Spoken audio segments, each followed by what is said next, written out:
Happy Friday. Is that noise? Oh,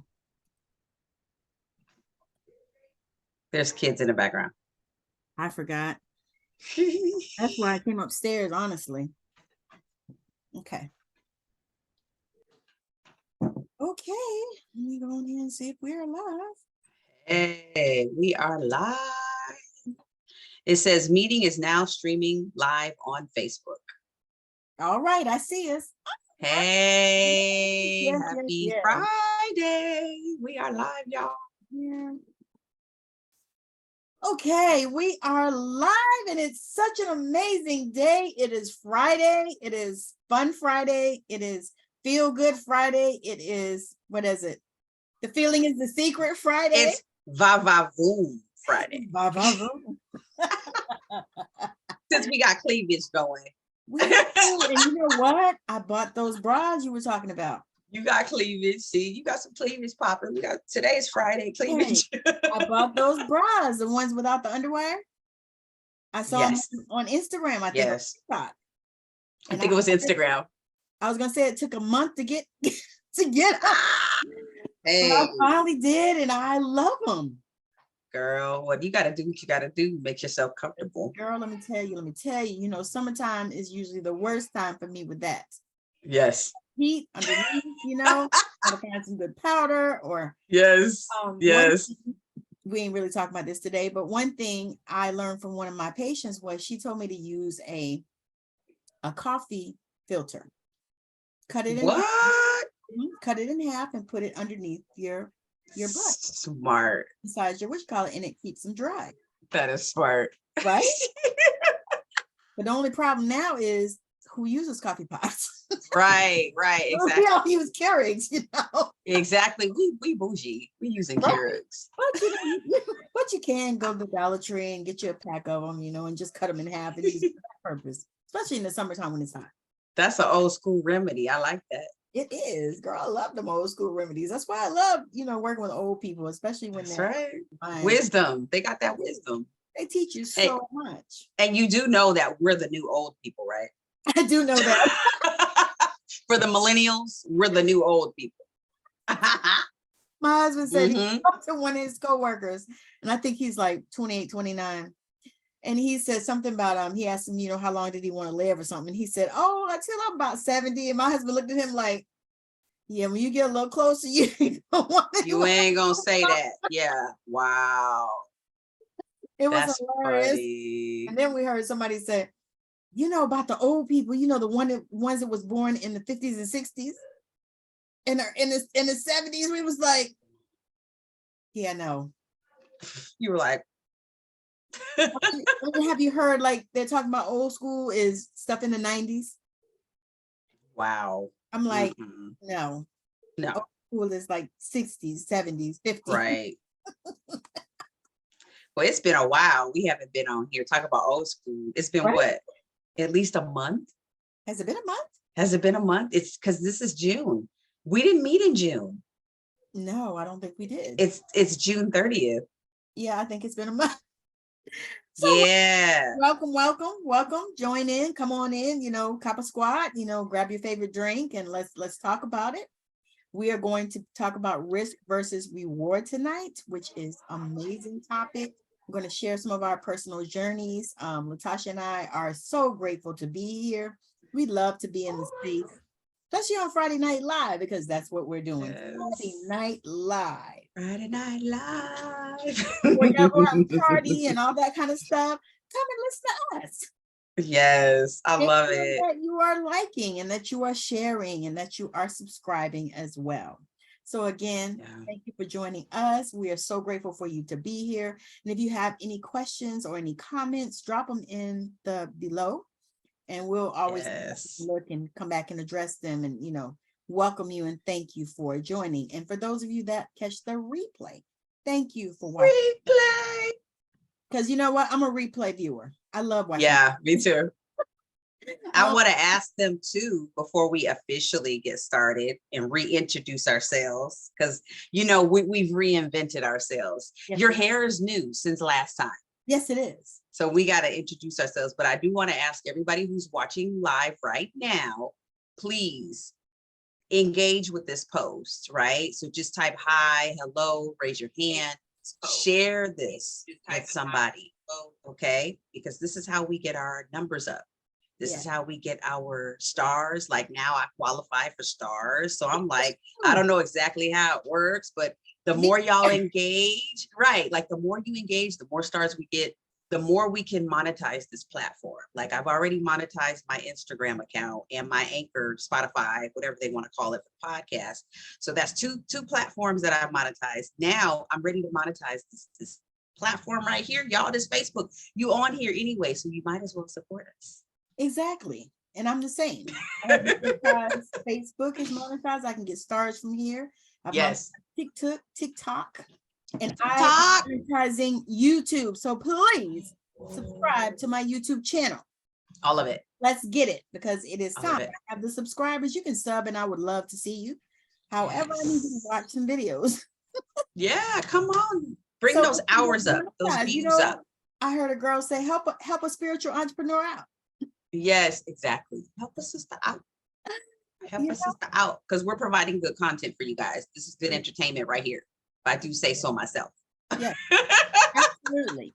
And if anybody is watching and would like for us to do a show, just let us know. We open. It's a collaboration. Yes, we open. We are open to receive. So let's say a little prayer really quickly before we start. Mother, Father, God, we just thank you for this time and this space, and we thank you for the energy. Thank you for the conversations. We thank you that you allow us to be used in whatever way that we are designed to be used at this time and at this moment. So right now, we just thank you. We thank you for it, and amen, and so be it. So be it. I want to take a time to travel. I want us to start talking about, well, we got to introduce ourselves. And then I want us to talk about the recent things that we've been doing that are, risk and reward. And then I want us to step all the way back into a time machine and talk about how we've been doing this. We ain't new to this. We true to this. No. We've been doing this stuff for years. I kind of want to walk them back. So they can see my dolls and stuff, not dolls. Yes. I had the McDonald Land creatures. I'm sorry, y'all. I have one doll. And you didn't have the baby dolls? I had the baby alive, and my cousin. I had the baby dolls. My cousin and my uncle fed it dirt. Oh. And then they took the head and they played baby. Oh. I was traumatized. Dang, wow. No, I had the McDonald Land creatures. Like I had all of them. Wow. All right, let's introduce ourselves officially. Okay. You want me to go first? Yes. Okay, for those of y'all that don't know me, hello. My name is Coach LT, also known as Latasha. Matter of fact, I need to change my name on here and put Coach LT. Yeah. Yes. So you guys, I'm a author. I've published how many books? 8 books of my own, and love it. I'm a book coach, teacher, promoter, motivational speaker. I love to help people with their books, get them out into the world, publish your story. And I love to help people like show me the money. Like, remember that movie, Show Me the Money? I love to help people get the book done. Yeah, get the book done. And then actually make some money back from the book. So you recreate your investment. Like that's really my favorite thing to do. I also, though, my clients say this is what my clients say. So I have to give them credit.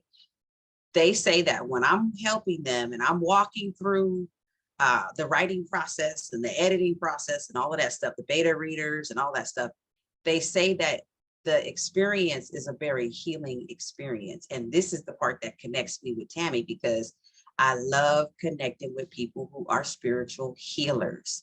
Because if you think about it, everybody is their own healer, but we don't know the process. Yes. So that's why Tammi has a job.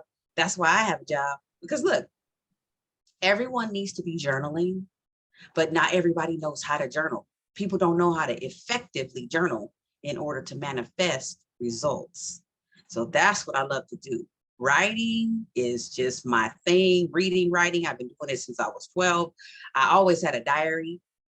always had a diary. I was writing little smart comments about my mom, and then she read it and I was in trouble, but always had a diary. And even in college, I was writing little love letters to myself, right? Just to get to know who I am. And the more you write, the more you get to know who you are and your purpose. Because if you go back and you read those journals from years ago, you will see the little seeds that God has been planting in your spirit and who he's been teaching you to be the whole time. But if you never go back and pay attention to what you wrote, you really don't know who you are. You just kind of floating around here, just existing. So we don't want that for y'all. So thank you. That's my little spiel. That's my story. I'm sticking to it. Like Les Brown says, that's my story. I'm sticking to it. I love it. And pass it over to Tammi. Tammi T. All right. I am. In case you don't know, I'm Tammi Morrison, and I'm a spiritual mentor and a teacher. And I actually have always been that. I just realized, even as I just said that, I have always done that. And and I love being able to channel and help people, because I've been that too, an intuitive channel always. And I recently just realized that I've been that. You know, it's like something that I aspire to as well, but I really didn't have to aspire because I've always been that. So I love to help people to shift their perceptions and to learn about themselves, their spiritual gifts, and who they are. Because a lot of times what I'm learning is that people do not know who they are. Nope. You know, and they live with so many of us live with such a low level anxiety that sometimes we don't even realize that that's what it is. And we don't realize that we can change it. That we can, you know, and so for me, peace is priceless, and it is a goal to ascertain, and it is something that I have to have in my life. And so many of my clients come to me, and that is what they are looking for. You know, sometimes they don't even know what it is that they need, you know, and that's up to me as an intuitive healer to help them to even understand what they want and where they want to go. Because, you know, a lot of them come and they're at a crossroads in their life. You know, they're at a transition and they're trying to figure out, should they go this way? Should they go that way? And sometimes they want definitive answers. But what I like to do is to teach them how to get those answers on their own. Because we all have spirit speaking to us every single day. Whether you believe it or not, spirit speaks to you every day. Many times we do not listen. Sometimes we don't hear. Sometimes we don't know those are messages that we're receiving. You know, and so that's one of the things that I love. You know, I love to share with people that, you know, they can be their own healer and they can be their own guru. And that's something that lights me up.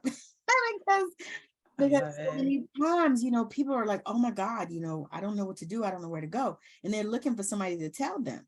But for me, I don't want to tell you. I want you to find out. I want it to come to you. I want to show you how to get the answers. You know, so that's part of me. I'm also an author 3 times, published author. I think I've probably written about 8 things, and then a whole bunch of articles everywhere. You can Google me and you'll find my articles and all kinds of stuff that I've done. But to me, it's not even about that. It's about connection. You know, connection. You know, my thing is I want to stay connected to my soul, to my spirit team, to my angels, to my guides, to God, to source, to universe, whatever you call them, you know, for yourself. Yes. That is my story, and I am sticking with it. You said guru. When you said guru, like I got chills all over here. Yes. All over here, because you said you want people to be their own guru. Yes. Their own guru, their own spiritual healer. I love it. And you said you've been a channeler since you were young. Tell me about that. So I have been able to channel spirit. It's just something that, you know, even most of my writing flows through me. You know, most of the time I don't even realize what I'm writing because it just flows through me as a channel. And I've been that since I was a little girl. I can remember my grandmother was a pastor, preacher, teacher, evangelist, prophetess type. And you know what, commercial, I am doing a book that I am looking for people to join me to write about their grandmother stories. It's called Passing the Pearls. So I'm super excited about that. All right, moving on. So that's gonna be good. That's gonna be good though. I like that. amazing, because people, I want us to honor their legacies, you know. And I thought I would do that. And as I was, you know, listening to my team, they were like, well, I invite other people to come in and share about their grandmother's story. Yep. Because a lot of people have grandmothers that were amazing like mine. Mm-hmm. And yeah, so that's something that I'm definitely looking for. I'm looking for probably 5, 6, 7 more people to join us. There are already a few in the container. So we're wanting to get this book out there to the world, because for one thing, we need positive things. You know, so Yep. much negativity out here in the world. Oh my God. Oh yeah. You can go on Google and see who shot who, and, you know, John shot Bill, and this one killed their parents or their grandparents and all this stuff. Yep. But, you know, we need stuff come out in the world that's just beautiful, that makes you feel good, you know. And so that's one of the things, the reasons why I decided, you know, that this was a project I wanted to spearhead.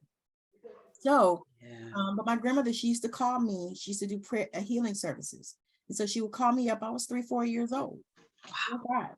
And she would call me up and say, come up here and I want you to lay hands on this person and pray. And so that's what I did. So from that moment, I knew that, you know, that was what I was designed to do. And she poured me in that way. So I knew that that was something that I was supposed to do. Matter of fact, I thought I was supposed to be a pastor, and I prayed and asked God, no. Please don't. No, thank you. No, Wow. Wow.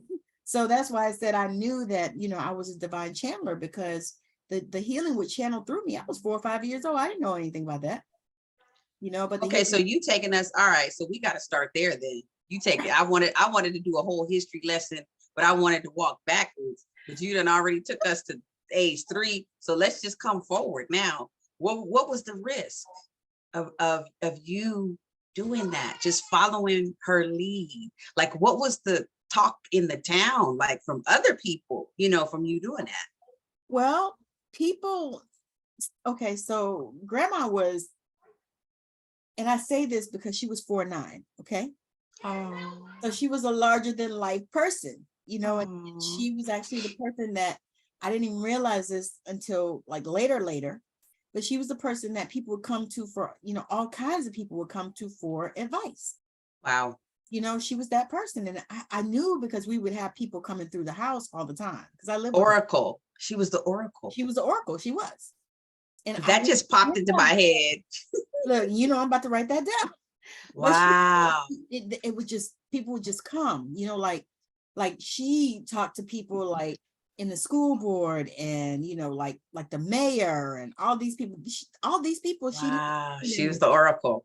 She was. And so they would come to her, you know, she would talk with them, and then, you know, give them words of wisdom. You know, and even now I'm sitting here thinking about it, it's like, now I see, because she kept telling me that, you know, she would pour into me and give me all this knowledge and all this wisdom, and she would, you know, like I said, she would call me out. Now I was like, okay, at 3, 4 years old, you know, I'm like, okay, you know, whatever she told me to do, I did, because I was her road dog. Wow. I told her, go with all these different, we would go to church, these little churches in South Carolina, in Florida, Georgia, you know, Virginia. We would go to North Carolina, I remember. So we go to these little churches, and she would just go, and they would call her in to do prayer and healing services. So we would do that. And she taught me, you know, how to pray. So I already knew, you know, from way back that I was a prayer warrior. So to me, when I think about risk of that, it's like, okay, so I really didn't feel risk at that time, because I was young. Yeah. And when you're young, you follow the Spirit's guiding without a doubt. Ooh. What about her risk? What about grandma's risk? Was she at risk for doing that? Like I think that she probably was, but I don't think she felt that, because she was so in tune, and she knew that, you know, anybody that she called out, because I wasn't the only one she would call up to pray for people.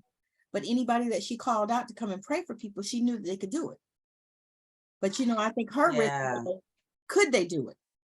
You know, and would people get, you know, the healing that they were looking for, or the peace that they sought, or whatever it is that they came for. You reminded me of something. I talked about this on a live stream like 2 days ago. when you said she would call other people out. I love that, because the thing is, when we take a risk, here's what I want people to learn. If y'all don't learn nothing else, there's always a risk and a reward, and you can't get the reward without the risk. Right. So what I want y'all to reset your mind on is to stop focusing on the risk, because that gets you scared. That keeps you small. Yes. Focus on the reward, because that's going to push you through the tunnel. That's going to push you through to see the light at the end of the tunnel. So grandmama, when she was healing people, she wasn't focused on what other people in the community thought about her. No. She was focused on other people's healing. Yes.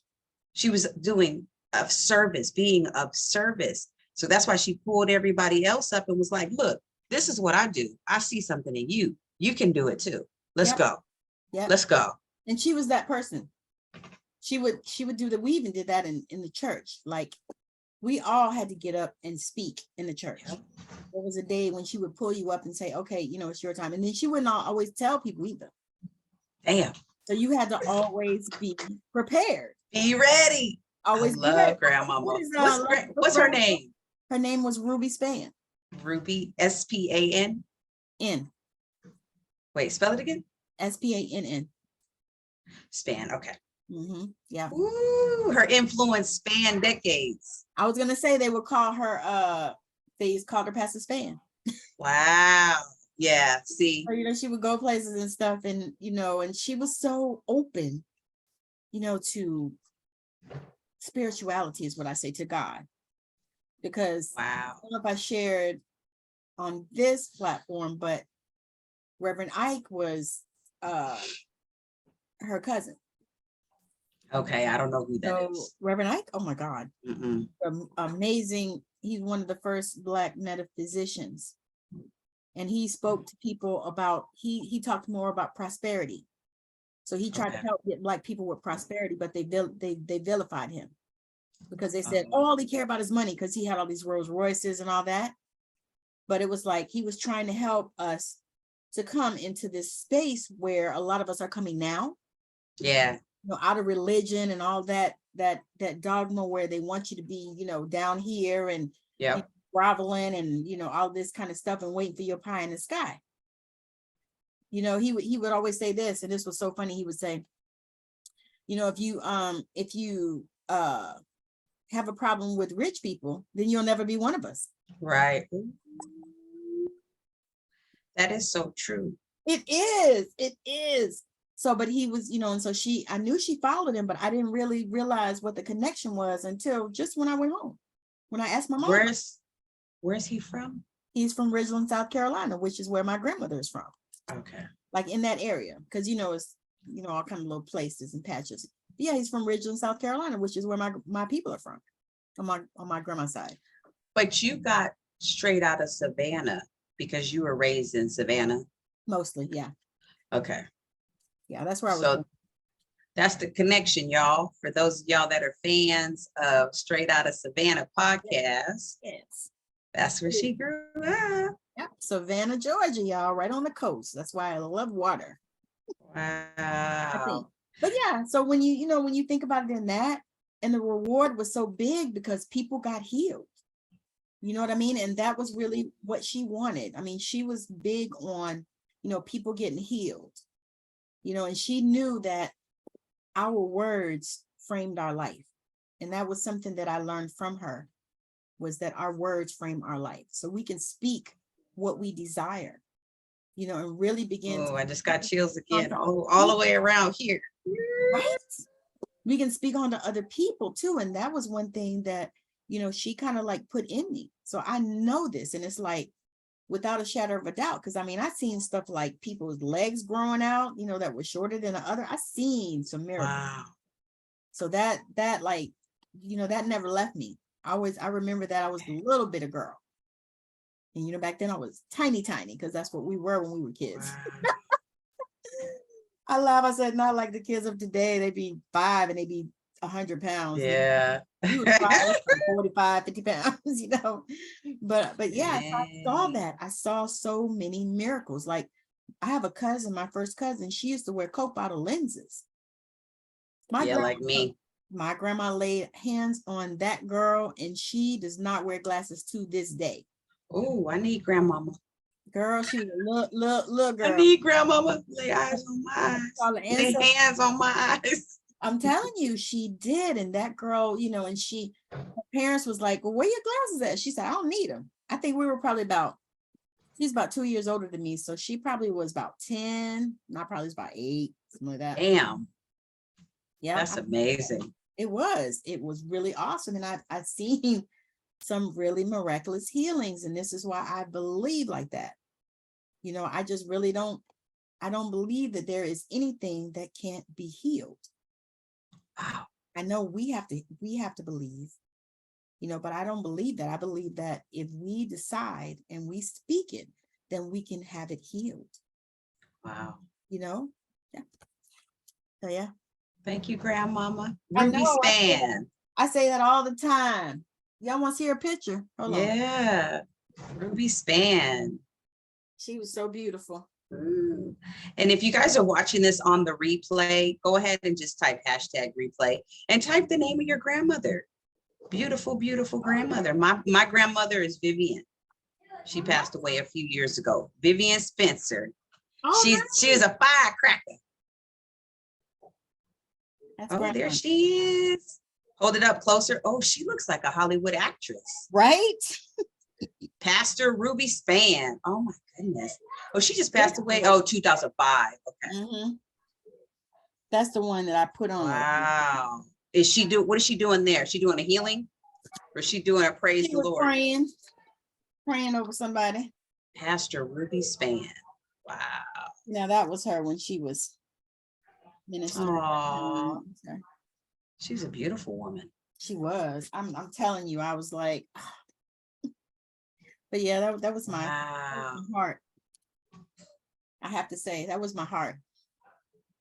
But she's a perfect example of somebody who's a trailblazer and a pioneer. Yeah. With taking young people and lifting them up and saying, hey, look, you can do this. You're only 3, but so what? Yep. She really did. And it was like, you know, because of course, you know, being that young, you're scared. Yeah. Scared to get up there in front of the people because, you know, you're a little thing, you know, but I was like, okay, but whatever she told me to do, you know, I would do because I knew that, you know, she wouldn't let anything happen to me. And, you know, I felt secure in that. You know what I mean? You knew she was protecting you through her prayers. Yes. She was protecting you as a grandmama and as a spiritual teacher. Yep. She was. And so you knew, you were like, ain't nothing gonna happen to me. I ain't worried about it. You know, and I never was even concerned, you know, not in that way. You know what I mean? The thing is like, okay. You know, my thing too also was, you know, am I cute enough to be up there? Yeah. Wow. Do I have a cute dress on? Yeah. Well, that's what we do in the church. That's a part of the church. You already know. It's that outfit, the presentation. I just said, look, you know, you have to put clothes on to go to church. You know, you can't just be walking in there with anything on. Yep. You know, but yeah, I truly believe that was, you know, that was such an amazing thing because I think about her. She started her own church in the 70s. And, you know, at that time, a lot of women weren't doing this. That's a risk. It was. Wow. Because the church that she was a part of, they were like, nope, you can't, you know, women aren't, you know, to be seen and not heard and all this other kind of stuff. And she was like, no, God called me to pastor. And what happened to her, which I didn't realize until just recently when I talked to my mom, was she had a car accident. Oh. And because she was working in the medical field as well, you know. Oh, wow. And she had a bad car accident and she couldn't go back to work. And she said that it was the best thing that could have ever happened to her. Because then she was able to go and start following what God told her to do, was to be a pastor and to be a shepherd, you know, somebody to help people and, you know, that kind of stuff. And so she did. But I thought about that because that was something that probably was a risk for her. Yeah. You know what I mean? Wow. Because she's working at the hospital, you know, she had a, you know, good job. We have to say that. Mm-hmm. You know, God called her to pastor. Well, she didn't know anything about, you know, what it took to pastor as far as, church business and all this other kind of stuff. But she did it. She did it. Wow. And yeah, and we all were going to the little church that she had established. Wow. And the name of the church was called Clothing and Power Church of Restoration. In what city? In Savannah, Georgia. Wow. So that was what she did, because she was like, you know what, God called me to pastor. And it was amazing how, she would have people that would just come and counsel with her. Wow. Yeah. I mean, it was how long was the church? Well, okay. Is the church still standing today? Well, it's still standing, but it's not in operation. Okay. Who took over before she passed? She started getting sick and stuff. My uncle had taken over, but then he passed away. Okay. Wow. Yeah, he was something. They wanted him to go on dialysis, and he said that if God didn't heal him, he wasn't going to do it. So wow. So when did that church close the doors? Like in the 80s or the 90s? No. It was 2000s. Like okay. Actually, in the too, is they rented it out to another church, that used it and stuff like that. But yeah, it was a 2000s. Wow. Wow. So when did fear start to get introduced into your journey? Because I know I've had a relationship with fear for a long time. I was gonna say, I feel like fear really started with me in my marriage, because I got married at 19. So, I started, because of course, when you marry these jokers, you see the best in them. And I always have seen the best in people anyway. Yeah. And so you see the best in them. Sometimes you don't see what they really are till later. The fantasy. Yeah, the fantasy. That Cinderella syndrome is what I call it. Syndrome. Yep. It's real. It's real. It is. Because you grow up looking at that stuff, and the prince and what's the girl that was Sleeping Beauty. Yep. You grow up with all this stuff, and yeah, you'll get the prince, and guess what? He'll be wonderful and blasey, and then you'll pop out all these puppies for him, and these puppies. Yeah, like, everything will be great, happily ever after. Wonderful. And you'll have the house with the picket fence, and the dog and the cat and the the 2.5 kids, right? It's like, okay. I never understood the 0.5. I mean, how do you have a child? Or I forgot that's your outside child. or you're barefoot and pregnant all the time. Maybe right. That's what it is. All that. Like no. But yeah, so then you start, because I started really, really diving into prayer at that time. At 19? Yeah, because I felt like, wow, it's good. I got 17 and I said, I'm not going back to church. Because I have church in the file. This wow. I love God, but I don't going to church all the time. Right. I was like, there were potentially times where we went to church every single day of the week. As a child? Yes. And still went to school. Wow. Yeah. So I was like, I got 17. I graduated from high school. I said, I got church on the file. I don't need to go back no more. I love God. Not doing it. So I can go for a while. Yeah. Here, there, pop in, whatever. Mm-hmm. Then when I got married and I started seeing, it's like my eyes opened and I started seeing that, this man it really was a mistake. I should not marry him. Yeah. Yeah. But I was like, but I was already in it. And yep. then I already started popping puppies. And then I had the first one and I thought, I'm not having any more. I'm just going to leave him. Yep. And then I got pregnant with my other one on the pill. And, and my grandmother called me from across the country and said, how you doing? I said, I'm good. Well, how's the baby? I said, she's good. And my grandma said, not that one. I'm talking about the stomach, your son. Oh. My grandma was in Georgia. I was here in Washington State.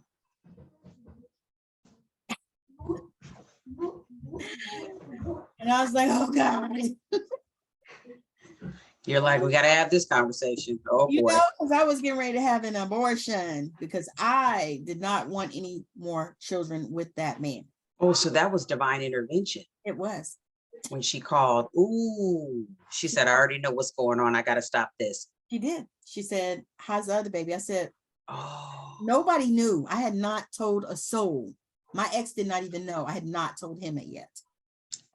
Matter of fact, I wasn't planning to tell him. I was just going to go take care of it. oh. My grandma said, that's your son. And then she prophesied over my son. She said, he is, she said, she said, this is your son. And she said, and he's amazing and he's called by God, to do these things and and all this stuff. And so I was like, oh my gosh. So that was your fear. You were afraid to have another one. Why? What was the fear that you were? Well, I wanted to leave him, and I felt like if I couldn't leave him if I had those two, because my kids are 19 months apart. My daughter was 10 months old when I was pregnant with my son. Wow. Yeah. Okay. I was like, because I was young. I was 22 when I had my son, 21 when I had my daughter, 22 when I had my son. Wow. I was like, I don't think I could, I was like, one, I could kind of, manage something that I felt. But I was like, two, oh Lord, and then he was a son too. So you were afraid you were going to get trapped in the marriage. So you were like, let me hurry up and do this so that we only have one. I could back away slowly with this one. Mm-hmm. Oh, I told him, I said, my daddy will send me a plane ticket. Wow. All I got to tell him is that you threw me across the room. Which I don't think I ever told that. I said, that's all I got to tell him is when I was 8 months pregnant and he threw me across the room into the door because I was trying to pack my stuff and leave then. Yeah. Whoa. So then I grabbed a knife, and I just went to his throat. I was gonna kill him. But I think about it and I thank God for God, because God stopped me then too. Because I had went in the kitchen and I got the biggest knife that we had in the house. And I came back to the bedroom where he was at and I just threw him up against the wall because I was 8 months pregnant. And he was in the military, so he was, still a good size then. Whoa. I threw him up against the wall. I had a knife to his throat. I was gonna kill him. I was like, I ain't never been hit before by a man, ever. I laugh. I tell people, I said I had basically 3 fathers, my grandfather and my biological, and then my father that raised me. And none of them ever hit me as a child, ever. Never been hit by a man. And I was like, I'm not going to start today. Yeah. So yeah. Wow. I just said, damn. and I think about it and I think about because it's like I heard my grandmother's voice.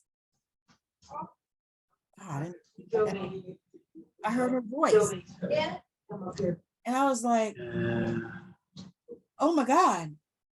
Oh my God, Does your son know that story? No. He got saved by his grandmama. He gonna know it now after you see this. Yeah, well, they don't hardly do, the kids don't hardly do Yeah. like that. Wow. But yeah, I did. I kind of told him a little bit, because I felt so guilty about it. That was another thing. I felt so guilty when he came and my poor baby was born with so much anxiety because I was so stressed. Yeah. I was pregnant with him. And then, at the end, his daddy had asked me for a divorce when I was 8 months pregnant. I was like, I don't know what it is about 8 months that, people just trying to kill your babies. So I was depressed and upset and crying and acting like a freaking nut.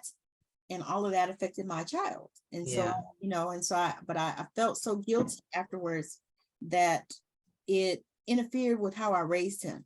Yeah. And what I had to do was I had to heal that, and nobody taught me any of this. I just did because I started seeing it and I started looking at other people and seeing how they, especially boys, especially Black people, there's something about us and these boys. We want to protect them because we know what they face. Yeah. And so, but what we do is we end up not raising them properly where they can, survive really out in this world. And then we wonder when shit happens, you know what I mean? And so I started seeing that when he was a little boy, and I started realizing that, I was treating my daughter different than him. And I was like, no, this can't be. And so I really started working on healing myself in that area and giving myself grace also, and then also making sure that I could be the mother that he needed. Yeah. Raise him, because I knew that, you know, if I didn't get it together, then it would be a disservice to him, you know, because I needed to be firm with him, and I needed to make sure that he listened, and that he understood, and that he didn't fucking lie to me and all this stuff. And Yeah. so I would do that until I got myself together and did all this healing work on me, so that I could be the mother that he needed, because I ended up, of course, doing that. But when he was young, I was like, okay, no, because I could see that. And I saw it in some other people that I seen relationships, Yeah. boys, especially Black women. And I was like, I'm not doing that. You know, and I think about it, I said, I feel like maybe I was a little hard, but I felt like I needed to be. And the thing is now that my children are all in their 30s, they have all thanked me. Oh, wow. Because I felt, oh my God, you know, I was a little hard. But I knew, Wow. you know, I'm raising Black boys in America, Black children in America. Yeah. I know how they do them, and how they, you know, what they're, you know, some of the things that they will experience, you know, and so I made sure that, you know, I was able to be that mother that I needed to be for him, you know, and not just, you know, because like I would let him get away with too much stuff. And I was like, Yeah. And you'd be like, wait a minute, what's going on? and that's what I did. And I was Wow. like, I gotta correct that, because I need him to be, because I knew, like I said, I had this feeling, because when my son came, the thing that came through my mind is, God is smiling on you, but he's frowning too, because only God knows what you'll go through. Yeah. And that was a song that came through my head when I was in the delivery room, when they were cutting him out of my stomach. And they showed me the boy. I said, oh God. You know, and that's what I thought about, because, you know, I knew that being a young Black man in America was going to be difficult. Well, I applaud you for listening to your grandmama. Oh yeah. Okay, because you took a risk, because you already knew the situation that was happening. Right. With the father. She may or may not have known about that, but she was telling you what to do right by that child. And you were like, okay, I have to. Regardless, yeah, you were like, regardless of what's going on with me, I got to do right by this child, because now grandmama knows. Well, and I felt like, you know, being a mother was one of the things that I felt like I was called to do in this planet, just because I really didn't want to be one. I didn't want no kids. Ooh, yeah. My kids know this, but I really didn't want any kids, you know, because I had raised so many other ones that didn't belong to me, and I was tired. Right. You know, so yeah, that's a whole nother show. We like, talked about that on the phone before, raising right? everybody else's kids. And right. Let's shift over to career, because there's another big risk that you took, and that you were afraid to take, because you had one career you wanted to do, and then people were saying one thing, and then you're like, forget it, I'm just going to do the family business. Yeah, exactly. And that's exactly, I had went to college, y'all, for like 3 years, and I had changed my major I don't know how many times. I think I started out pre-med biology, and then I went to something like accounting or something crazy, psychology, I don't even know, but wow, I changed that a bunch of times. And so I ended up not having no damn degree, but all these credit hours, which I have.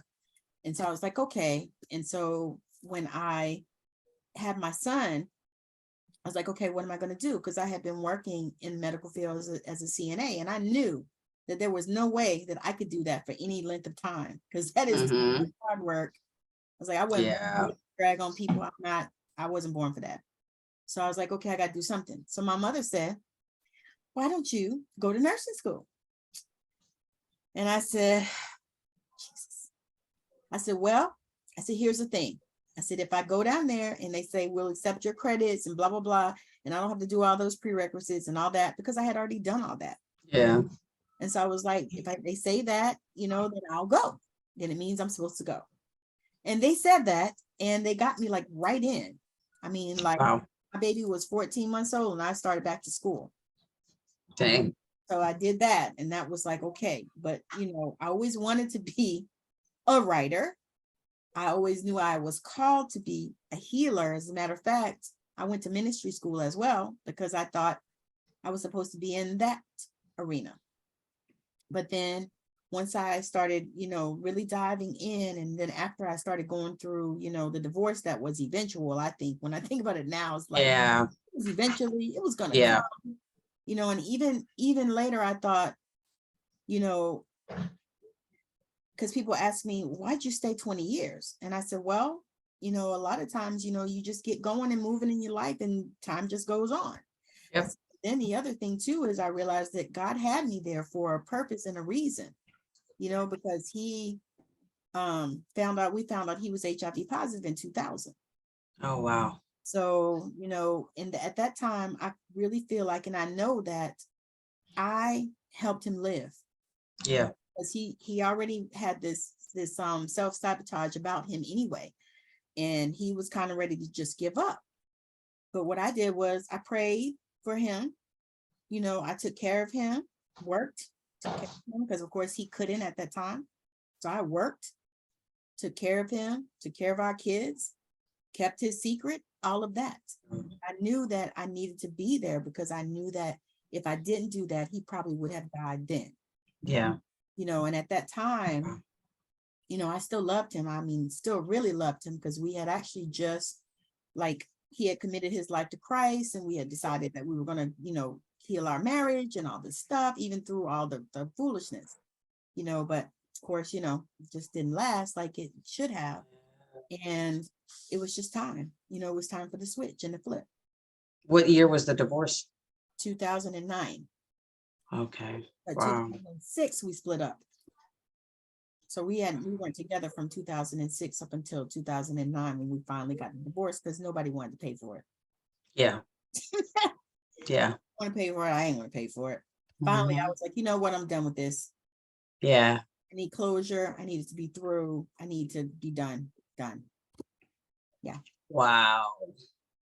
So yeah. Ooh, a lot of risk, a lot of reward though. A lot of risk, because if you think about it, it's like, anything that we do that's worth anything has risk. If it's worth it, it has risk. I mean, even down to like even now, I haven't worked in that soul-sucking career since December of last year, and it's been a huge risk. And it's still, even sometimes in the back of my mind, I'm like, well, should I, go and get something else or whatever? But let's dig into that. Let's talk about that, because a lot of people, especially people who are out here watching live streams like this, they're looking for inspiration. They're looking for confirmation. Yes. So right now, I want to speak life into the people who are in the valley of decisions. Yes. Like, should I go left or should I go right? Because so many people have made a mass exodus from teaching, which is my profession. Yes. I exited in 2021, and now I'm doing my full-time business. And but I've been doing side hustles since I was 15. I always was braiding hair or doing something. So I've always had multiple side hustles, multiple streams of income, multiple busyness going on. Yes. But like you, when I started noticing health problems and just struggles with being in toxic environments, I was like, why am I doing this? But like, the kids are getting older. I need a contingency plan. Like, what am I going to do for the rest of my life? Yes. Right. And I know it's a lot of people asking that right now. I'm 47. How old are you? 50, How young are you? 54. Because so I know it's a lot of people our age, even a little bit younger. Yeah. In their 30s. Like, they're starting to walk away from these soul-sucking. You said soul-sucking jobs. Is that what you said? Yeah, because that's what it felt like. Yeah. I felt like every time I walked in a facility, somebody would take a straw, stick it in me, and suck out all my essence. Yeah. And then you would be a robot. I would be drained. I would feel Just like a dish rag. Like I'm just, I'm here, I'm gonna do this right here, and this is what I'm doing, and then I'm gonna get out of here. And I can't wait until I get out of here. So here's the big thing, because people that are in that situation right now are thinking, okay, that sounds cool that y'all did that for y'all. That's great. Great job. Great for y'all. But that's not going to work for me. Right. And the thing that you have to have in your mind is, and in your journal, right? You got to take this stuff out of your mind, put it in your journal. You got to have a list of pros and cons. Right.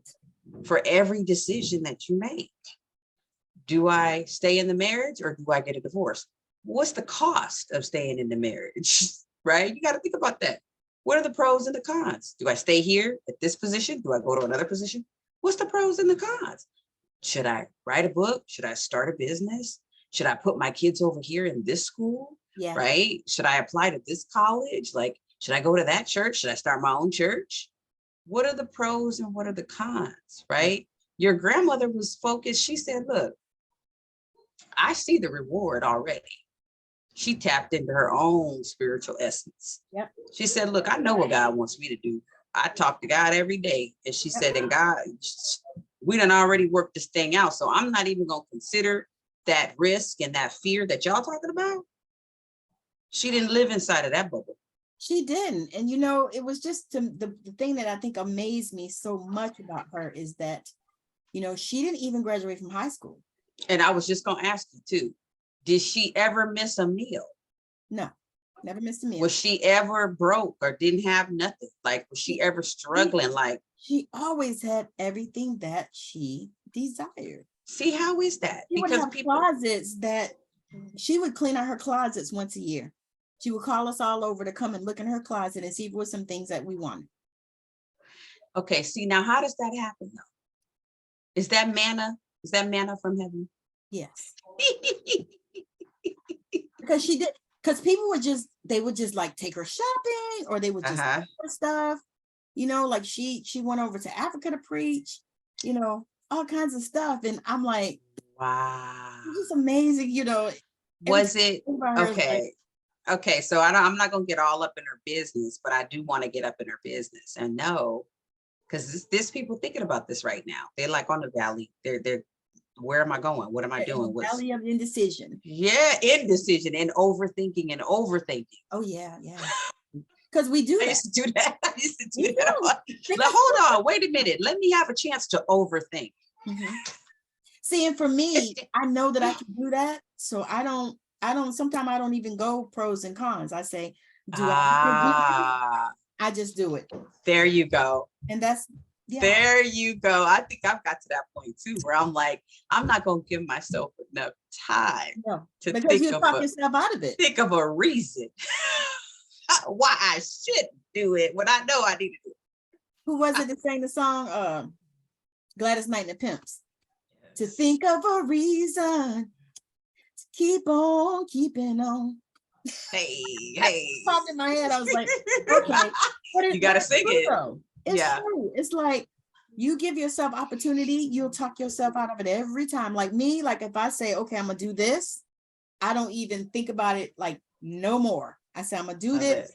And I just done. Do it. It's done. Exactly. Like you'll call me, you'll say, girl, well, you think about doing so and so. I said, girl, it's already done. It's done. I already did it. I already started it. No, I have to just go ahead and do it, because otherwise we'll be in that valley of indecision forever. See, and grandma, I want to go back to your grandma because she was amazing. She was amazing. And you said that she was a nurse for a period of time. She was a nursing assistant. And then she was a pastor, created her own church. Mm-hmm. Okay, so this is what we talked about the other night during our happy hour when I was asking, if money doesn't buy happiness, what does? Yeah. So if some people would think, oh, well, she must have been really wealthy because she was so happy. She must have had a lot of things because she was so happy. Like must be nice. You hear people say, oh gosh, you're going on vacation again, must be nice. Yeah. Like, what did she have that was the ingredient to her abundance? Because she had abundance, right? She did. And okay, so I'm gonna share this. So one thing she came to me and told me, I was sitting here in prayer and supplication and meditation or whatever, and she came to me and she said this to me. She said, she said, I was abundant. She said, but she said, your abundance is superseding mine. Whoa. She said, but I was abundant because there were things that I thought, I was like, well, you know what?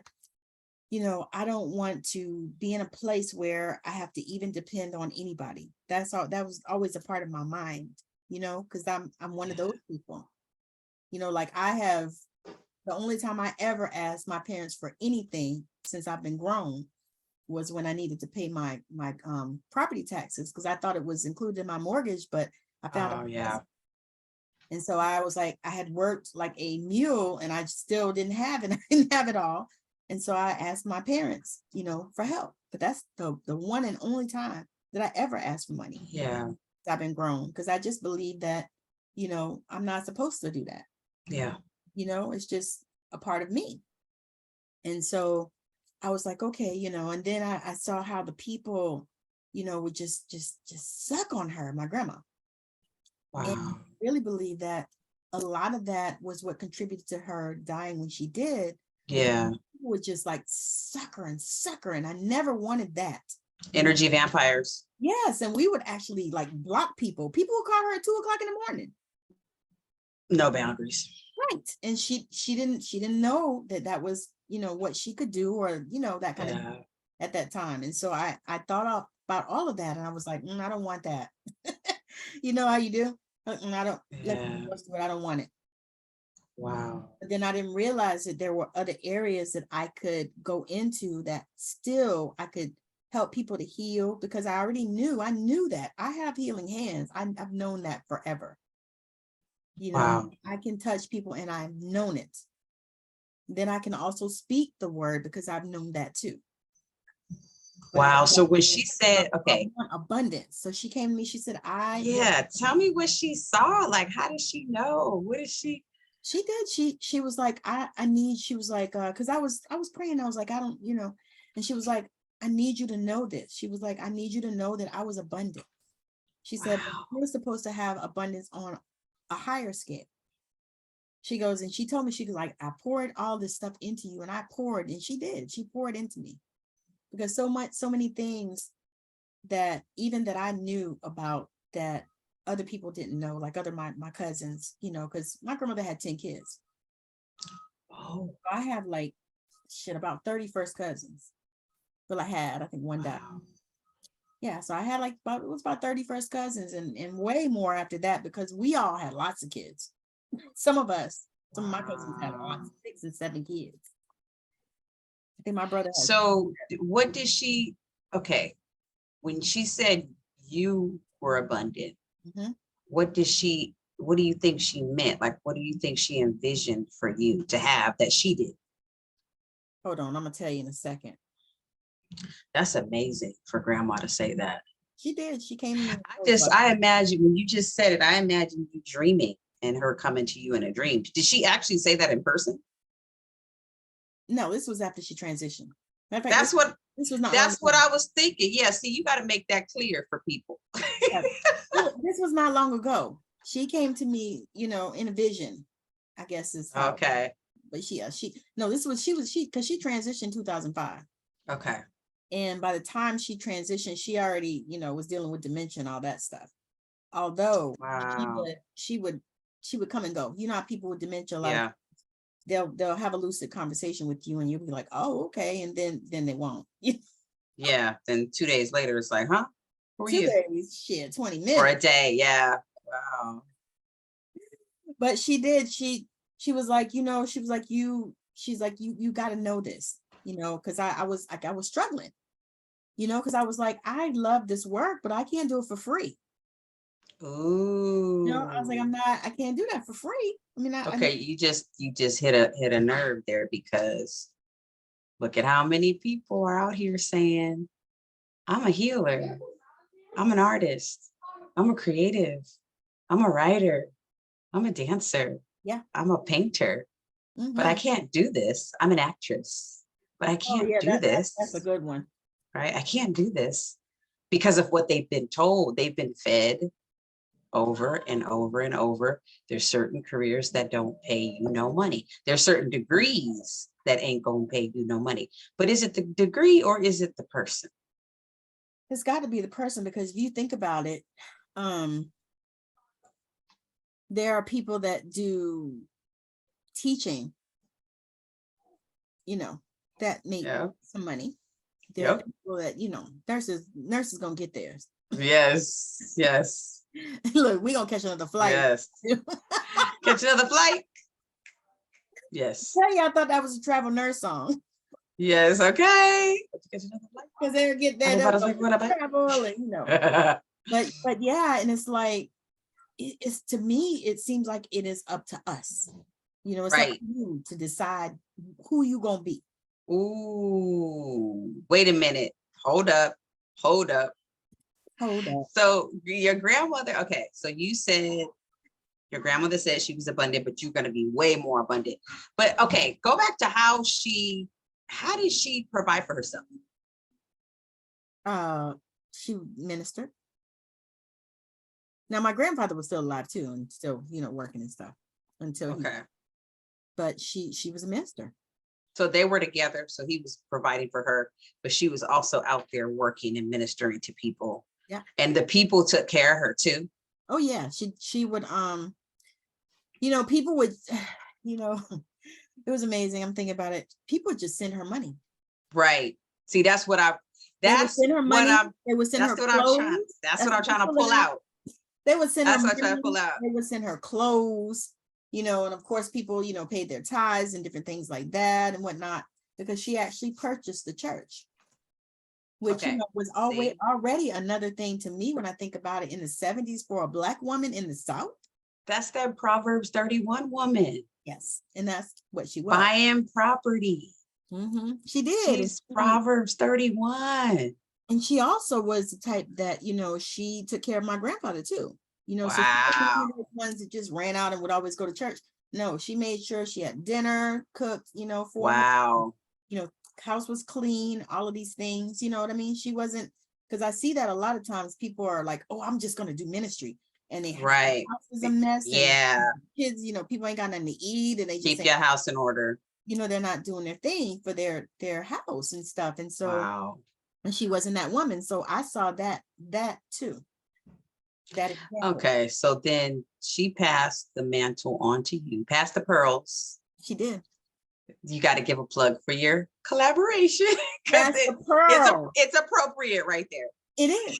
that was kind of why that title came to me, you know, because it came to me during the election with you know, Kamala and all that stuff. Yes. And I was like, oh my God, that would be phenomenal, because that's what she did. She passed the pearls. So now, do you feel pressure or a sense of responsibility, obligation? Because she had big shoes. You feel like you have to fill her shoes, or what do you feel like? I do sometimes. I mean, I've actually dealt with that, because that was something, and it was the wildest thing is my dad actually called me one day and he said, you know what? He said, I was watching you one day on Facebook. He said, you remind me so much of Ruby. That's my grandma. Yes. And I was like, you know, when he said it, you know, part of me was like, oh, wow. And then the other part was like, oh, shit. Big shoes, because she was that person, you know, and she, you know, she was that person for everybody. And that was your dad's mom, right? No, it's my mom's mom. Is your mom's mom? Okay. So wow. Yeah. Wow. What is, tell me the risk that you've been taking lately. Since you're no longer in that nursing arena. And how many years has it been? 1 year since you've been out of the nursing arena? December, so 6 months. Okay. Ooh, Lord. Yeah. You have done, okay, tell us what you've done in 6 months, because you have done, every time I turn around, you're doing something. I love it. You know, I created the market. I started doing the marketplaces, and that has been really good, because I knew that a part of it is I needed to meet people and I needed to have a way to connect with people. And so I was like, okay, I can do some of these marketplaces. And I've been doing mostly metaphysical marketplaces, but I did do the Black Wall Street this year, which is in Seattle on Memorial Day. And so I did that. But that was a way also for me to connect with people and also to connect with clients as well. So that's like, so since it's been 6 months, you've done one a month. So that's 6 of them. Oh, no. More than one. Yeah, I usually do 2 in a month, sometimes 3, depending on, like this month I'm doing 3 because they're all one day. Okay, so you've done at least 12 markets? Probably so, yeah. Wow. Okay. So I just want you to see your progress in 6 months, because you've done more in 6 months than a lot of people done in 6 years. No. I know, and I don't always feel that. And that's why I say, this is what I tell my friends who are doing stuff like this. I say, put your feet down on the ground, get grounded. Look at your feet. When you start feeling like, oh, I haven't done anything, look at your feet. And then imagine all the folks that are behind you running the same marathon, and you're like 15 miles ahead of them. Yeah. Just imagine their feet back there and look at your feet. Yeah. You have to remember, it's a marathon, it's not a sprint. Yeah. So you can't get everything done in a quick. Like, you gotta pace it out, especially our age, over 40. We gotta preserve that energy. We gotta preserve our time, energy, and money. We're burning out so fast. We burn out. We get overly, overwhelmed. But look at that. So you've done the marketplaces. I mean, that's a lot. Metaphysical. No, and I thought about it. I was like, I do the marketplaces. I also do readings once a month in the shop. Okay, so wait a minute. Slow down now. Let me get my head wrapped around that. You're going to have to define the word readings for some of these folks. Yes, psychic readings. Okay. So what do you do in there? When I do the psychic readings, it really depends on the people, because when, a lot of people come through and they kind of know what they want, what they're looking for. But a lot of people, like the young lady I had last time, she didn't have a clue. It was her first time having reading. Her mother bought her a gift certificate. Wow. And it was good. I enjoyed it. It was amazing. But she didn't know. And so the wild thing about that reading was, I thought it was 30 minutes because I had 30 minutes and hour readings. I only had done a 1 hour reading before in the shop. Wow. And so I thought it was 30 minutes. So I did 30 minutes. I set the time, and then I looked at the gift card and I was like, oh, you paid for an hour. I said, okay. The good thing was, in the first 30 minutes, I don't think we were really not connected, and I was trying to, and I kept trying to pull stuff out of her, because what I did was I used to read with cards, like these. These are my Archangel cards. Beautiful. I used to read with cards, and my guides came to me and told me to stop. Okay. So I stopped, and I was a little bit fearful, because I mean, it's not that I can't read without them, but I have so long, and I actually enjoy it, and they're usually always on, blah, blah, blah. So this time I didn't. I prayed with her and I said, okay. So then the second part of the reading was when we really got in there. That was when I really could get to her, because I was in there. Yeah, I was digging, because I kept, I was like digging, because that's, what we do in a reading anyway. That's what I do. And I also am an empowerment reader. So I'm not going to be telling you that you're going to die tomorrow. That's not a part of what I do. But I got in there and I was able to dig and find what her issue was and why she was there. Because like I said, people already know. They kind of are like, I'm my career, I'm in the transition space or whatever, and I'm not sure if I should go left or right, But for her, she didn't know. And so once I got in there, then we got to the brass taxes, and we realized that she wants to switch careers and do what she wants to do.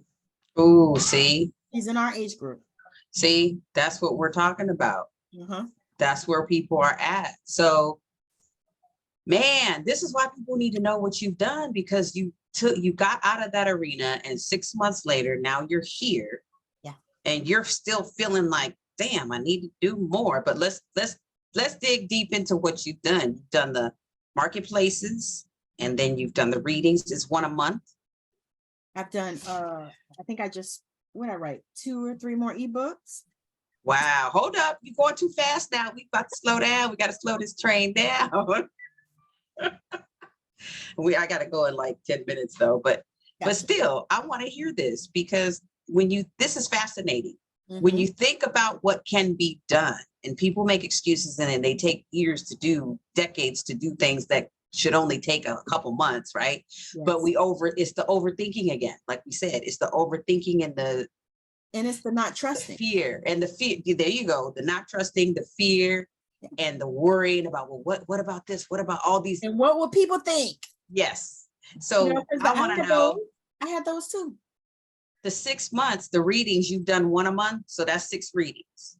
Well, no, I mean, like I read from 12 to 4. So sometimes I Oh, it's a bunch of people. yeah, sometimes I can do one, like that day I Oh. did hers, but some days I have 2, some days I have 3, some days I thought you said you did one reading a month. no, one time in the shower. One. Oh, so you think about that now. Think about how much energy Yeah. that takes from you. Yeah, and it does. It really does. But I'm even thinking in the one markets, reading. like I just decided that this market that I'm going to, I'm not taking any of the jewelry. I'm taking just the soaks, and I'm going to do healing, mini healings. Wow. Okay. Yeah. So marketplaces, readings. Mhm. Now talk about the jewelry. The jewelry, okay, so the jewelry came because I always like to, I learned how to make it from one of my patients back probably in the early 2000s.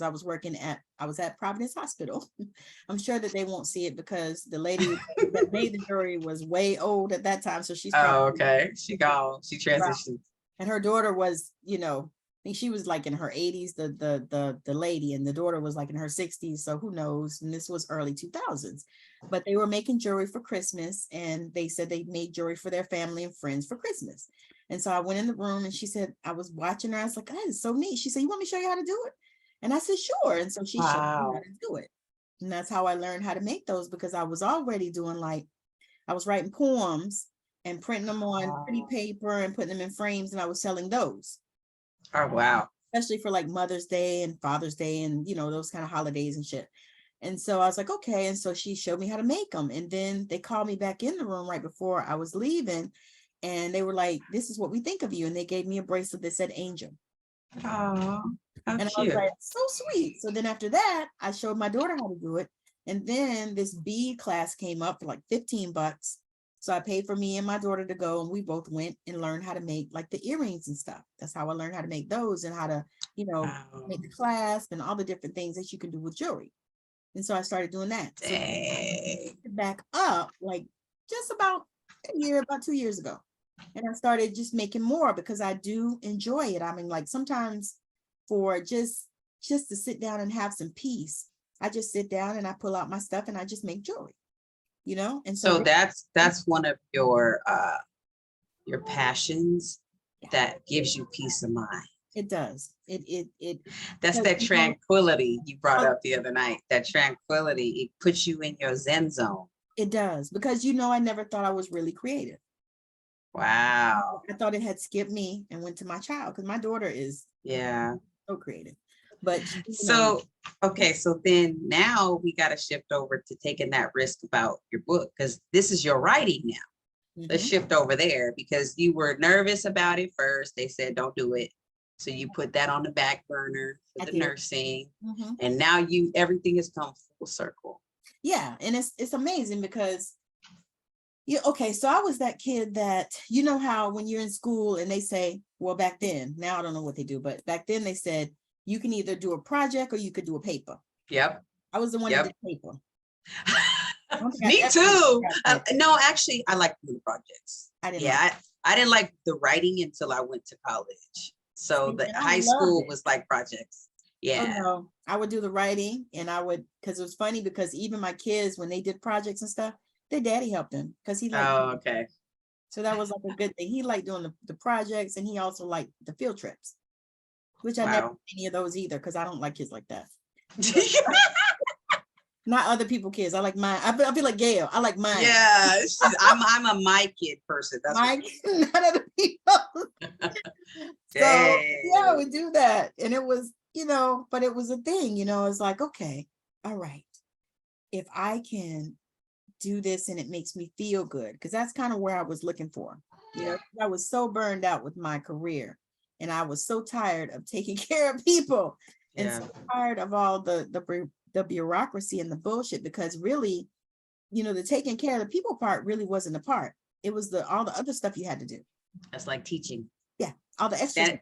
Teaching students is not the hard part. It's all the other administrative tasks you have to do. And they added more and more and more every year, seems like. More, more, more, more. It's like, and then, if you don't document it, it's not done. Even though you did do it. Yeah. So all these things, and it was like, all right, I got to find something that helps me get in my Zen zone. And so what I started doing with the jewelry was like these I made. What I do is I infuse them with Reiki energy. So when you put them on, you can feel it.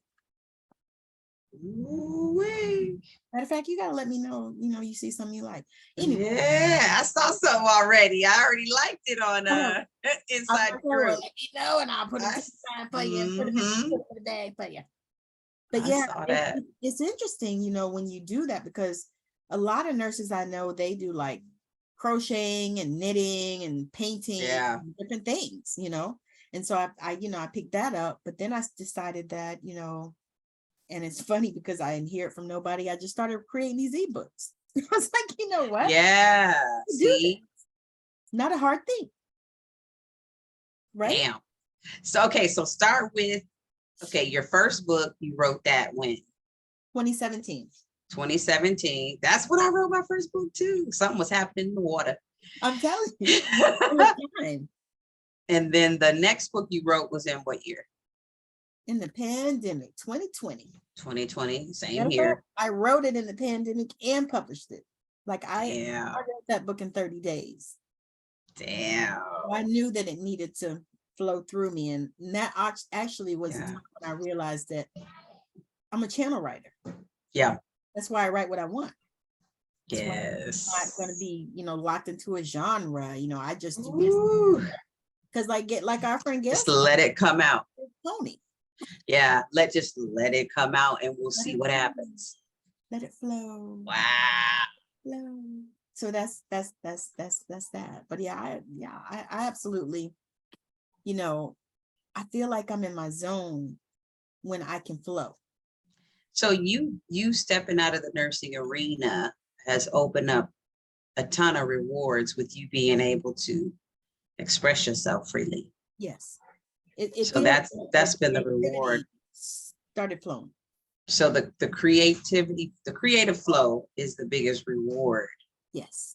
That you have received from stepping out of that arena. And only 6 months. I mean, can you imagine what's going to happen in the next 6 years? Girl, I've already been putting it out there and thinking about it.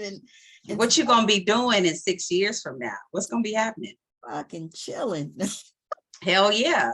Billionaire status? I was getting ready to say, I'm going to be doing just what I want to do. And that's what I say. I want to be traveling, of course, speaking, and we don't even have to say paid, because in 6 years, you already know.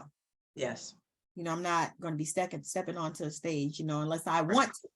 Right. To have the freedom so that if I want to say, okay, I want to come and, speak, for your organization or whatever, because, it's a nonprofit or whatever, so it's something to my heart that I can do.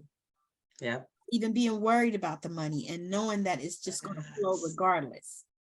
That people are going to just they're going to see me and they're going to say, okay, what's your website? Click on my website and go grab my books and go grab my grab stuff. it. Hey, I really want to work with you.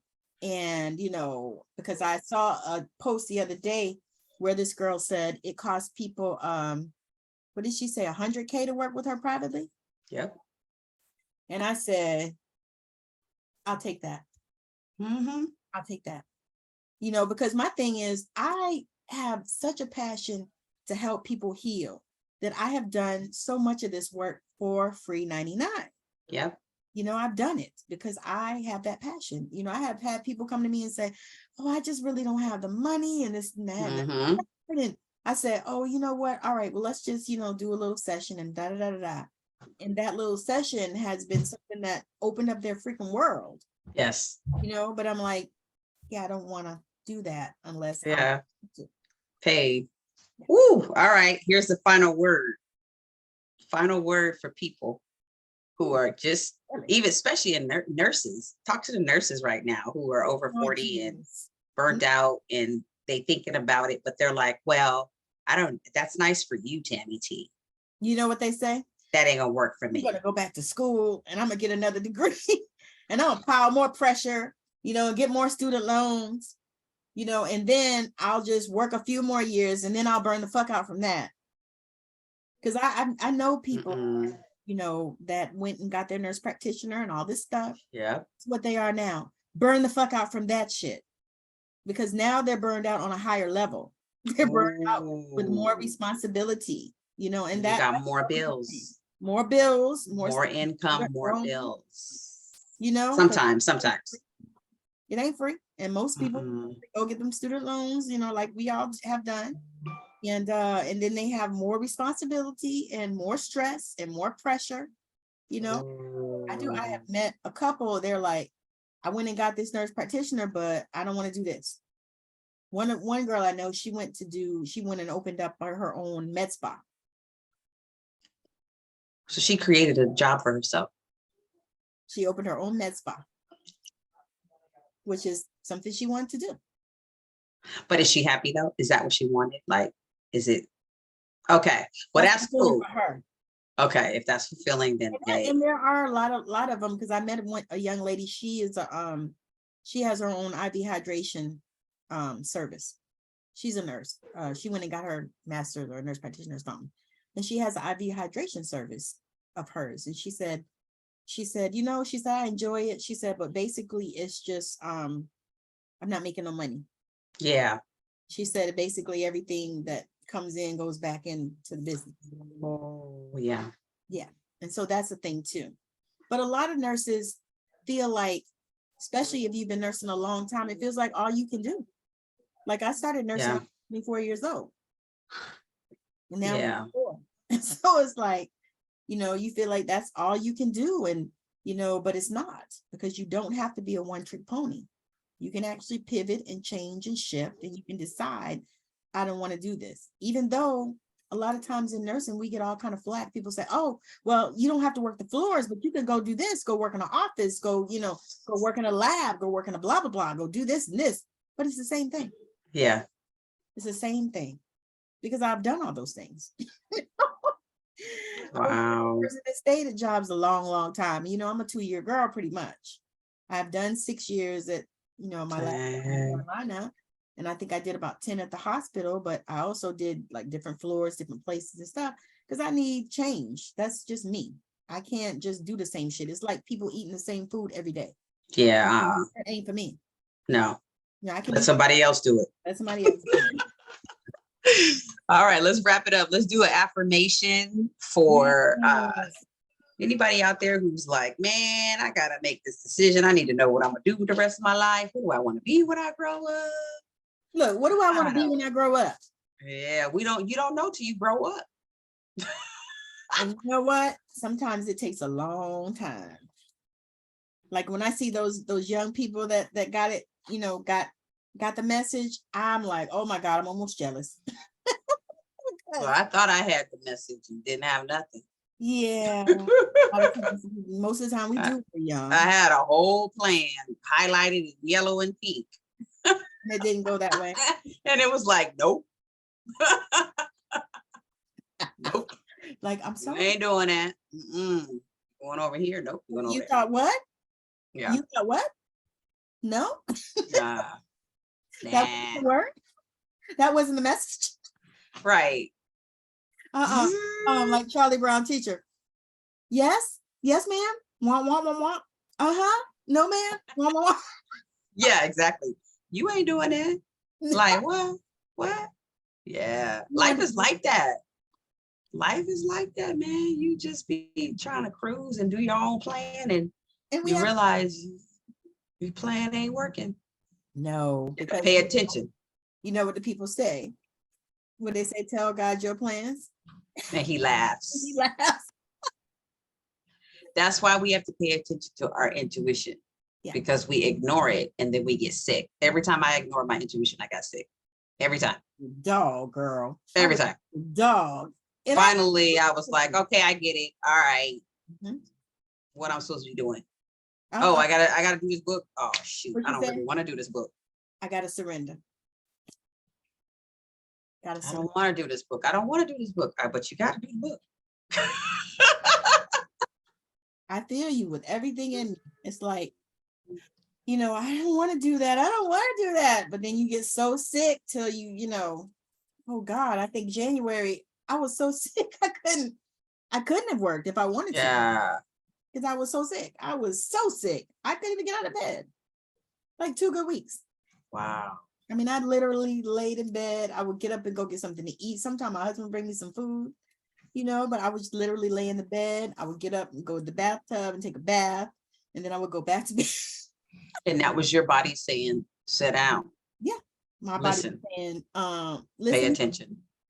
we have been talking to you. Yep. You ain't listening. Like your parent. I've been talking to you and I've been talking to you, and now it's time for me to whip your behind. Yeah. Because apparently you're not hearing me speak to you. Yeah. And that's kind of how it was for me. But we can do one for loss of balance. Ooh. Which I think is good. Right. Because so many people are just, out of balance. They say that is scattered thinking and not centers. That's what that came to me. I was like, okay. So the affirmation is, I center myself in safety and accept the perfection of my life. Oh, slower. Let me repeat it. Slower. I center myself in safety. Okay. I center myself in safety. And accept the perfection of my life. And accept the perfection of my life. All is well. All is well. Yes. Yeah.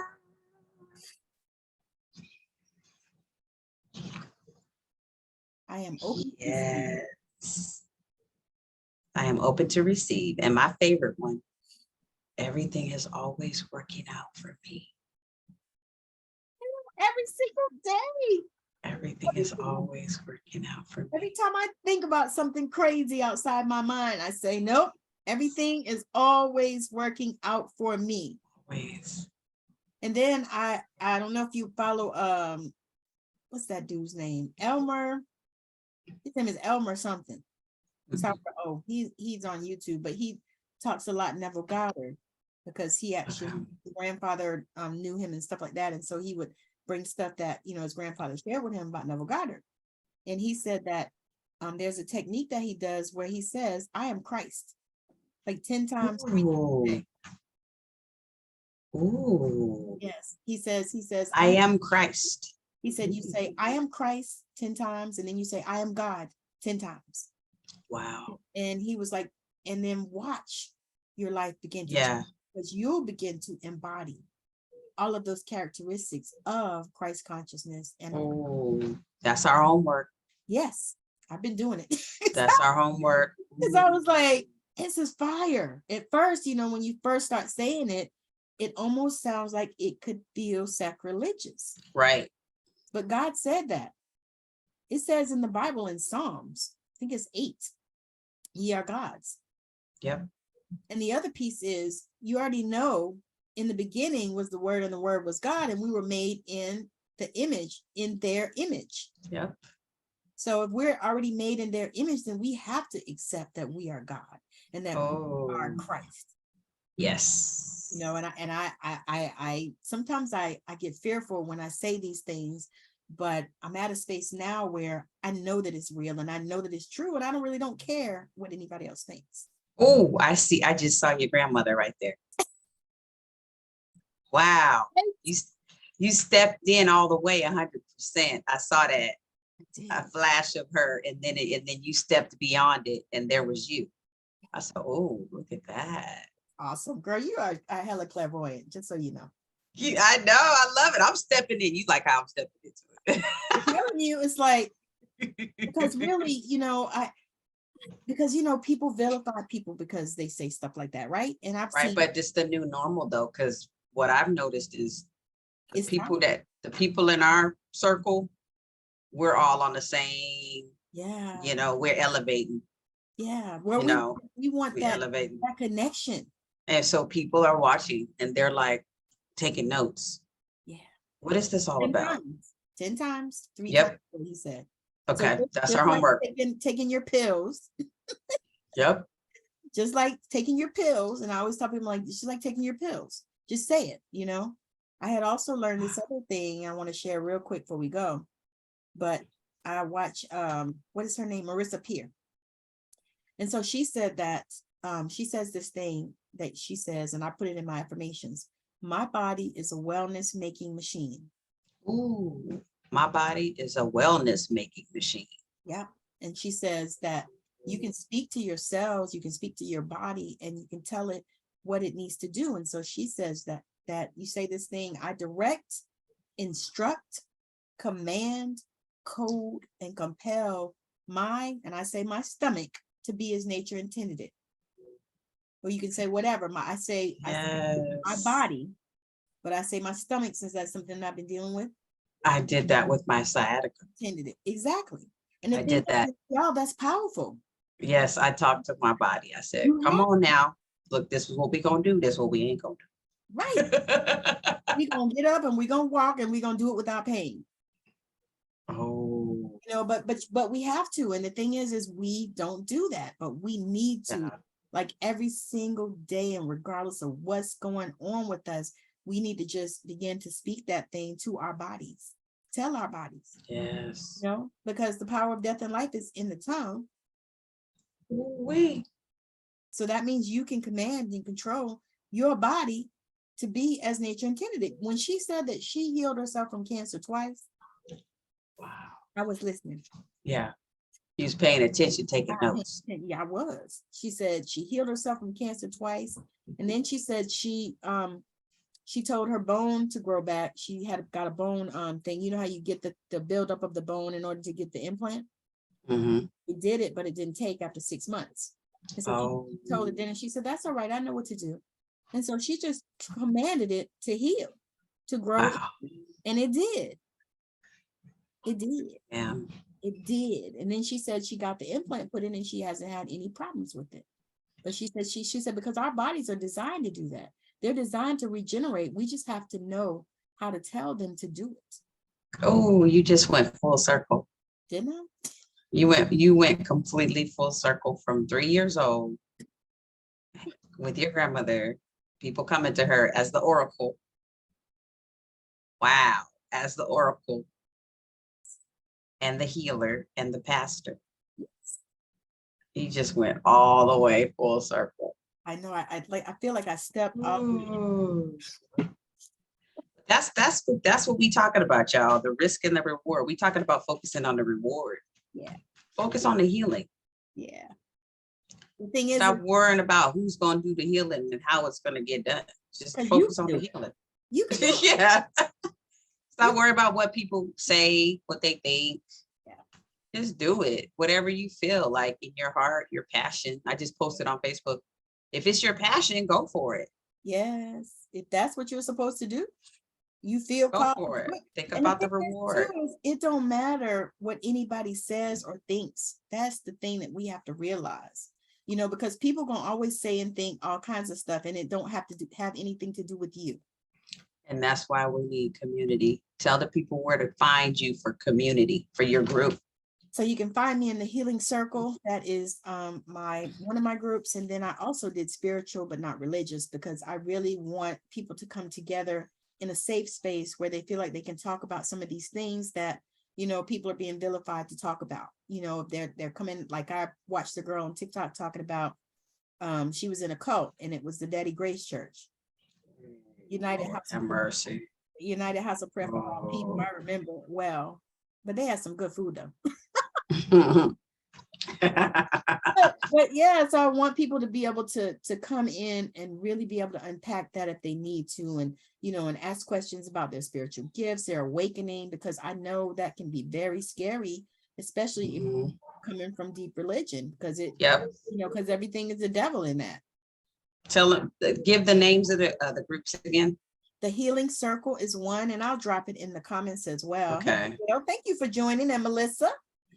I'll drop it in the comments, the Healing Circle, as well as spiritual but not religious.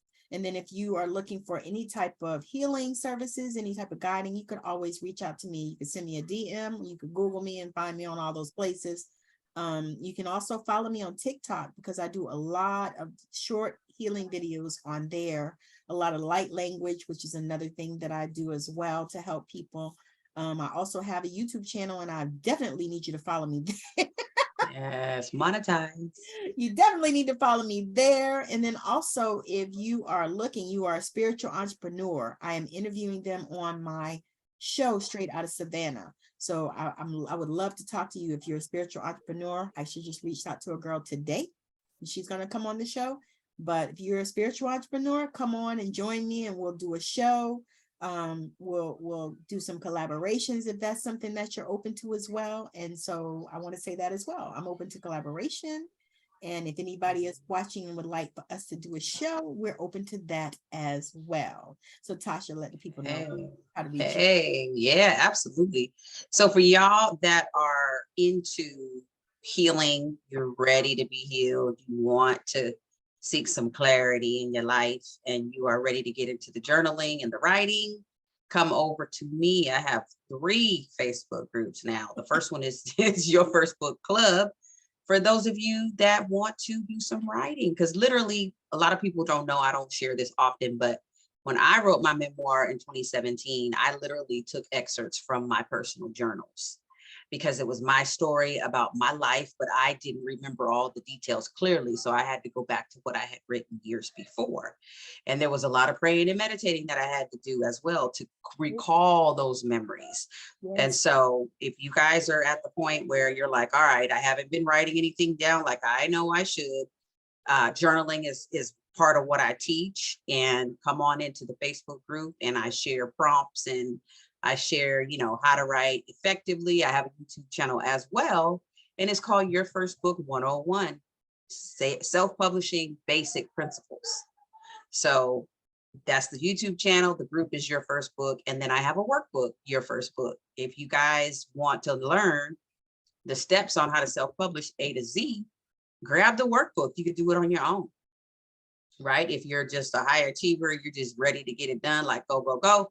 But if you're somebody who's like, no, I actually need somebody to hold my hand and whip me with the belt and, you know, hold me accountable, you need that, I'm open to doing the one-on-one coaching as well. So yeah, go to Google, put my name in, go to Facebook, put in Your First Book, go to YouTube, Your First Book, my website. You can see I messed up on the wwws, but it's Your First Book. It's myfirstbook.org if you're on going to my website. So get involved. Oh yeah, happy hour every Thursday, y'all. If you want a place to come and just hang out with some cool people, relax, do some networking. It's all about promotion, networking, and having a good time. So definitely community. I'm glad you brought that up for happy hour, because community is what people are looking for right now. Yes. Because so many people are trying to make these life-changing decisions, and they're not getting support. They're not getting inspired. They're getting told, well, why would you want to do that? Like, it's a lot of gaslighting going on. Yeah. It's a lot of disrespect. It's a lot of people questioning and doubting. And that's the reason why we don't listen to our intuition, because we have other people that we care about, that we love, that are telling us, you know, why are you doing that? Mm-hmm. Like, what do you, they don't understand, because God didn't. It's not for them. Right. God didn't send them the memo. God sent you the memo. Yes. So that's why you need to be around like-minded people who can say, hey, this is what my journey was like. You take a part of my journey and just learn. Yes. And you might want to apply a few of the nuggets. Yeah. But you got to get the nuggets. You got to get around people who are like-minded. You got to get around people that have nuggets. Exactly. Been there, done that. Pearls to share with you. Yes. Been there, done that. Wrote a book about it. Got the t-shirt. Yes. Yes. I was going to say that's the part, because, you know, we need that. You know, I don't know about anybody else, but I need positive people around me, because there's so much negativity in the world, you know. Yeah. So that's so perfect. But we enjoyed this, y'all. And oh yeah. You want to do it in 2 weeks? Yeah, let's do 2 to 3 weeks. Well, however, we'll see. I'll be traveling, so we'll see. we'll see what I'm at, where I'm at. I was gonna say, this girl is a traveling girl, and I am so happy for her to do that. We'll see what's going on in 2 weeks. I think it's amazing. But we are so grateful, for you guys joining us. All of you guys, even that catch the replay, we're grateful and excited for that. Because we love coming on here and talking about this. And I think this show took a whole nother turn. It did. It's always taking twists and turns. That's why I like it. It's always doing something. I think we were talking about, but we actually did talk about the topic. Well, we always do because we're the same people. Yeah. So we talk about, education and nursing, talk about burnout, writing for healing. Yeah. Business development. And it's necessary. It's who we are all the time. We take it everywhere we go. In case y'all didn't know too, I have this ebook on intuition, cultivating your intuition for business. So definitely check that out. It's just $5. So I'll drop the link. Grab it in the comments so you can grab that too, because it is talking about all about how to use your intuition in business. And I also have included some exercises in there as well to help you with your intuition. Because the thing is we all have it.